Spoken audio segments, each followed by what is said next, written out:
Hi, welcome to Box on the Box Rock and Celluloid, Botbrack for short. I'm Edward Box. So my video today is just a little review and a look at the summer box office, particularly in the US. Obviously I'm actually doing this is Monday today. You're watching this now, which is Friday if you're watching it. And the reason really I've done this today is the weekend numbers are in for the Labour Day weekend, and this is seen in America really as the end of the summer season at the box office. So people have a 4-day weekend, and that's the kind of last time when big grosses come in. What happens after that is a kind of dead spell where companies tend to put out films that they think aren't going to do well. Then in the lead up to Halloween you start to get the horror films. After that you start to get what I call the Oscar awards films. So there's this kind of little chunk of about 6 weeks of dead space. I think this summer has been the most fascinating ever. I've always been interested in the summer box office in America because I didn't really realise there was one until I started buying film magazines in the late 80s, and I used to buy a magazine called Premiere, and they would do a summer movie review. In 89 and 1990 were particularly interesting. I've got to say I think this summer was the most fascinating one in terms of grosses and things not going how people thought, compared to 1989 would be the comparison there. What happened in the summer of 1989 was there was some films that people thought were dead certs, but it got over congested, and a few films didn't do as well as people thought they would, and other films like Honey, I Shrunk the Kids, or Lethal Weapon 2, which outgrossed Lethal Weapon 1, did a lot better. The two films that principally suffered at that time were Ghostbusters 2 and the James Bond film Licence to Kill. And I think there's some correlations we can do with what's happened this summer. Obviously the huge hit this summer, the huge surprise is Barbie. Barbie was a very risky film. That could go one of two ways. When you saw the trailers and what they're doing, it could be completely mad, it could completely backfire. But it hasn't. Audiences have taken to it. I think it's got a lot of repeat viewings. I think it's because it's fun, but also clever at the same time. I know a lot of everybody agrees with that. And the other thing, I think the other principal thing with Barbie is it's a bit different. And I think people have sequel fatigue, and we can see that in the lead up to the summer with things like, or franchise fatigue with things like Ant-Man, Quantumania and the Wasp and so on, not doing as well. So Barbie's a huge hit. It's taken over $600 million. I think it's going to bottom out about 650. Its global gross is nearly 1.4 billion. So it made about $1.5 billion. One of the early films to come out in the summer as well, June the 2nd, was Spider-Man Across the Spideyverse. It's grossed nearly over $380 million, and its global gross is nearly $700 million. Done excellent. And then the other surprise, I mean, prior to this, the Super Mario Brothers movie did amazingly well. And again, why was that? I don't play the game or anything, but I think there hadn't been a Super Mario Brothers film since the crap one in the early 90s. Again, it was a cartoon, it was something fresh for kids, it wasn't like a Pixar thing. Really, the summer does start earlier now. They start to put out for summery type films in March and April. So I think Super Mario was kind of a sign of things to come. It was, it was a fresh thing, like I said, the last Super Mario Brothers was 30 years ago. And kids, they still like the game. Guardians of the Galaxy made a fifth as well. That was the Marvel film that's kind of beating what's happening with the Marvel films, which is audience fatigue. I think the reason for that there's been quite a long gap since Guardians of the Galaxy Volume 2. I think the Guardians films are slightly different from the other Marvel things and kind of stand aside a little bit. And that was a trilogy people wanted to finish. So the other big hit as well is Oppenheimer. This is quite extraordinary. You've got this 3-hour biopic about the guy who came up with the atomic bomb, done in a conspiracy style like JFK, and it's grossed $852 million worldwide. And it may get a bump when it gets award nominations. So this could easily go over $900 million and become Christopher Nolan's, I think, third highest grossing film after the last two Batmans he did. So again, it only cost $100 million. And this has been the big problem with the summer box office. It's the cost of films. There's two reasons the cost of films, or 2 or 3 reasons, have gone up. Basically, is inflation, which has put the cost of wages, cost of petrol, energy, all the things it takes to make a film. But also the other issue is the COVID-19 pandemic meant films had to film under special restrictions or had to get shut down for a bit, and that costs interest on the loans it takes to make the films. Another example, A Little Mermaid, this came out May the 26th, which was an early runner and rider, $570 million gross. Nothing wrong with that, but it cost over $200 million. The marketing for this, I would say, would be at least over 100 million. Maybe more. Actually, I think it cost 250 million. You've got to think the negative cost on this to Disney, who will come to even more, who have had a disastrous summer, is going to put it $350, $400 million. You know, your return on that is to the Disney's less than 300 million. You know, is this going to break even once it goes to streaming and so on? One of the other issues is Disney have now said they're just sending stuff straight to streaming. They're not going to release Blu-rays and the like. And you're going to cut off your ancillaries there, the extra money you can make. You've got video on demand, which I think is becoming more popular. I refuse to pay 16 quid to 15 quid to sit and watch a film in my home, but a lot of people, a lot of families will do that, and that's somewhere where films like The Little Mermaid can start to make more money. Obviously, do people sign up to Disney Plus? Maybe they do, but apparently it's been losing viewers. It's a very difficult thing. The simple fact of the matter is this film cost too much. Disney probably thought they were going to gross over $1 billion. But I don't think critics really liked it. I don't think audiences wanted a reboot of The Little Mermaid. This is the other issue. I think people get quite cynical about Disney's live action remakes. There was also criticisms of CGI on this. And the fact that The Little Mermaid had been played by a black actress, an actress of colour, people sort of saw that as jumping on what they call the woke bandwagon, I suppose, to speak. But I don't think that's the issue. The issue is I haven't seen this film. From what I know of it, I've read about it, I just don't think it was quite good enough to do those grosses. And it was the same with Elemental. Again, this was the Pixar cartoon. It seemed a little fuzzy, the marketing on this. It seems to be in the vein of Inside Out and Soul. Soul went to streaming, so it's difficult to know what Soul would have grossed if it would have gone to the cinemas. I found the film enjoyable, a bit strange. This, again, it's grossed $478 million. Maybe it'll do a little more. Again, the big problem was this cost over $200 million.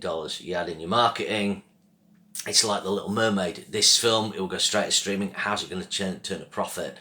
It seems Disney's, the House of Mouse, it seems it lacks its own ideas. Disney used to be something that had its animation division.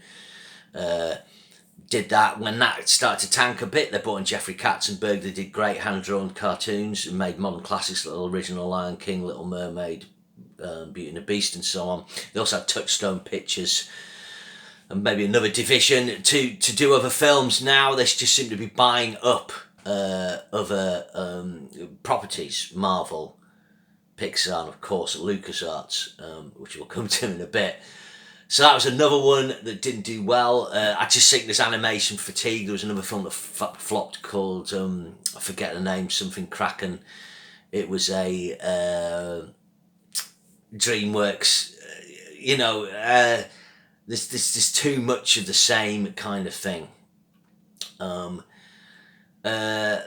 Then you get some of the situation that happened with Mission Impossible Dead Reckoning, and I thought this film was going to easily gross the same as the previous film, which grossed nearly $800 million. This is currently stuck on 560. I imagine it'll bottom out about 570 million. I was surprised by this. I think a couple of issues with this. I think that the main thing is franchise fatigue, to a certain degree. This is the seventh Mission Impossible film. I think the other thing is it's part one as well, and that may have put people off paying to see the pictures. They might be like, well, I'll just watch it at home and then I'll maybe go and see part two. But the other issue was as well, its budget was nearing $300 million because of the COVID-19 pandemic. The previous film, I think, cost about 180. So this film, with marketing on top, needed to gross $800 to $900 million probably to make a profit. At the moment, it's going to probably, at best, return 300 million. So you know, when it goes to streaming or whether it goes on Blu-ray and things like that, whether it'll make a profit, I don't know. However, what it does have going for it is the part 2. Apparently they've shot a quite high percentage of part 2. I read somewhere 40% to 60%. But anyway, if that's part of this budget, when you add on the cost of part 2 and amalgamate them, if the gross of part 2 is good, then it might break even. But you know, this was a great trailer. Although I don't think it's as good as the previous one, it's still a really fun movie. I really like it. I am surprised. Possibly Tom Cruise's audience. He's got a bit of an older audience. Since COVID-19, a lot of older people aren't going to the cinema. But then again, it came out for Maverick, so I don't know. This is a bit of a conundrum, this one. So Mission Impossible, yeah, a bit of surprise there. Looking down, Fast X again, franchise fatigue. That was already settling with the previous one. That was one of the first films to break cover after COVID-19 or still in the pandemic. This grossed $704 million. Again, they may have shot the 11th part back to back, but this cost $340 million. Again, you add in marketing costs, you know, you're looking at $450 million or more negative costs. This film isn't going to turn a profit. Again, with the Fast series, if they do the Fast 11, which they really should make the last one, you know, if they've shot part of that with this, that may bring in, you know, maybe balance this. The other thing, the Fast and Furious, you've got this big franchise, you've got the potential of big box sets with Blu-ray, although, again, the window of that is shutting, I think, with streaming. You know, streaming's... it's Hollywood's embracing it, but maybe they shouldn't have as much. You know, once you start, you know, giving people stuff in the home and not making them buy a physical product, you've seen this in the music industry. You know, you are training people to not consume a certain way. So Fast X was another one, again, just franchise fatigue, you know. Then you've got the two big disasters, which are The Flash and Indiana Jones. The Flash, they tried to hype it, saying it was the best superhero ever, or one of the best. Basically came out, people didn't like the review, didn't like it, the reviews were poor. Fans have obviously tired of already of multiverses. I think multiverses are kind of cheating. It's a way to kind of rewrite things and bring in characters from previous things. This didn't work. It was supposed to be the big comeback of Michael Keaton's Batman. But the other reason was Ezra Miller. Why didn't they sack him from this? Why didn't they reshoot? I think it's a simple reason. They'd already spent a shitload of money. I think this film cost them like $300 million. They had to kind of stick with him. They must have done some reshoots. He'd gone toxic with, you know, his behaviour. And I think the other thing is Ezra Miller's not a star. This is the thing is, you know, audiences, you know, if it was another actor behaving that way as a big star, they might cut more slack, I don't know. But Ezra Miller's not a star. He's not box office. None of these superhero actors are. And this is the thing Hollywood's got to learn, you know, they've got to create some new movie stars who are going to guarantee the opening of the film. That's, you know, the way that works. So The Flash, apps, I mean, 268 million it's grossed, yeah. Marketing, again, 400 million plus cost. Ooh, this film is not going to make money. This is a catastrophe again for the DC. DC, Warner Brothers. They must look at their slate and just think, what the fuck has gone wrong? But it was wrong from the off. It went wrong with Man of Steel, you know, when they first broke cover with this whole thing. And then it was just one problem after another. With, you know, in that universe we're trying to create, I don't think they had one success, but maybe apart from Wonder Woman, I think did quite, you know, I think they got that quite good. And then brings us to like probably the saddest happening this summer is Indiana Jones and the Dial of Destiny. I was talking about the summer of '89. I think there's a little interesting coloration here with this. Back in '89, the James Bond film License to Kill only grossed $34 million at the American box office, which inflation adjusted for 2022 is 78 million, just going off last year's numbers. Its worldwide gross was 156 million. Inflation adjusted for today's numbers is about 373. Now, Indiana Jones has grossed 381. At the time, License to Kill, its low gross was two or three reasons. There have been a change of the title. People in America hadn't really warmed to Timothy Dalton with Living Daylights, and they released it 2 years after Living Daylights. Now, at that time, there was a Bond film every 2 years, and it just got caught up in the wash. It was franchise fatigue, really, with the Bond films. When they had to have that 6-year break, you know, it did it a world of good, and it came back a lot stronger with bigger box office with Pierce Brosnan. I think the difference with Indiana Jones isn't so much franchise fatigue, it's an Indiana Jones film people didn't want or need. And I think that was the thing with the James Bond film. I love License to Kill. I went to see it. But your average audience was like, actually, I don't need a James Bond film at the moment. Why did this film get made? Simple reason. Disney bought LucasArts, put Kathleen Kennedy in charge of that. When they bought that, they got properties. They got Star Wars, they got Willow, and of course Indiana Jones. And it's like, well, let's make an Indiana Jones film with our new property. How this cost $300 million, I don't know. It doesn't look like a $300 million movie. But the previous film, The Crystal Skull, cost over 200 million, I think, or 200 million. So, putting in inflation, maybe this film was always going to cost that. I don't know what Harrison Ford was on.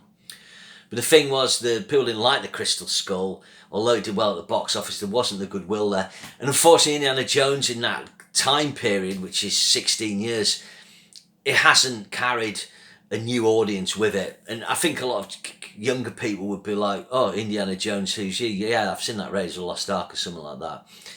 And Raiders of the Lost Ark is a classic film. I've mentioned this in another thread. The original trilogy is a classic trilogy, but I don't think those second and third films are classics. I think they're really good. So this was on a loser. The best thing you can say about this film is it's better than Kingdom of the Crystal Skull. I think I gave it 6 out of 10. But to put in the numbers, $300 million budget, massive marketing on this. You know, they went to Cannes. When this film started tanking, I was getting loads of viral marketing. Even Harrison Ford was telling me to come and see it, which I did. I saw it the first day it came out. So negative cost $450 million. This had to gross $900 million to even see a penny. At this rate, it's probably going to return less than $200 million to Disney. Then you've got VOD. Now, this might do well on that with the older audience at home who doesn't want to get the pictures. Blu-ray, I don't know. I mean, what a disaster for Disney, and a disaster for my sort of generation's culture. You know, for Indiana Jones to finish on a damp squib. A bit of a damp squib from the damp squib box office, not a celebratory lap, is just really sad. And that's it, really. I mean, you've got Sound of Freedom. That's the interesting one with the interesting marketing by the faith-based film company. I think they've played up the faith-based thing. And QAnon thing in reviews, apparently it's a decent thriller. Not great, but the reviews, I'm interested to see it. Meg 2, The Trench, again, a sequel we didn't know we needed, but the Meg did well when it came out. I think it grossed over $500 million. Sensibly, they kept the budget a little low on this, $130 million, and it's on $375 million. So the Meg 2 will probably, after it goes to other platforms and so on, will probably turn a reasonable profit. The original Meg was actually backed. I think this one is with Chinese money as well. It had a lot of South Asian actors in the Southeast Asian, in the original one. So that's interesting. I think that's one other thing that has affected the box office is the Chinese market was in the global box office a few years ago. It was like the new thing, and films were getting great riches from there, like Skyfall, Star Wars: Force Awakens, other films. It hasn't gone that way since COVID-19. People aren't going to cinema as much in China, I think. And I think the Chinese government's being more selective about what it allows in. I'm not sure on this. So the Meg still benefited, I think, from the Chinese market, but other films didn't as much. And again, that's been one of the issues of the summer box office. So just looking down at the grosses here on Box Office Mojo. Blue Beetle would be another one. This was another DC thing, kind of just put out there. Budget a little lower on this, 120 million, I think. But I don't know, Blue Beetle is, and just superhero fatigue. So in analysis of this, what has happened at the summer box office this year? Fresh and new ideas are going to make money if you make a good film and get it right and market it right. Barbenheimer, we did the marketing for it, the memes. Franchise fatigue, it's time to stop making any sequels. Marvel, they need to fucking calm down. They need to rethink that. DC, they're bringing in James Gunn. Is it too late to say that? I don't know. I do think the superhero thing, it's not had its day, but I think it's had its day for the moment. Final mention, just Equalizer 3 opened 42 million for a 4-day weekend. I think this will go on to gross easily over 100 million and over 200 million worldwide. $70 million film, sensible price, mid-budget action film with a recognisable star. This film will make money. It's a good trilogy. I think it's going to be a good trilogy when I see the third one. Hopefully it'll be good. That's what Hollywood needs to do. It needs to look more at films that cost about $60-70 million to make.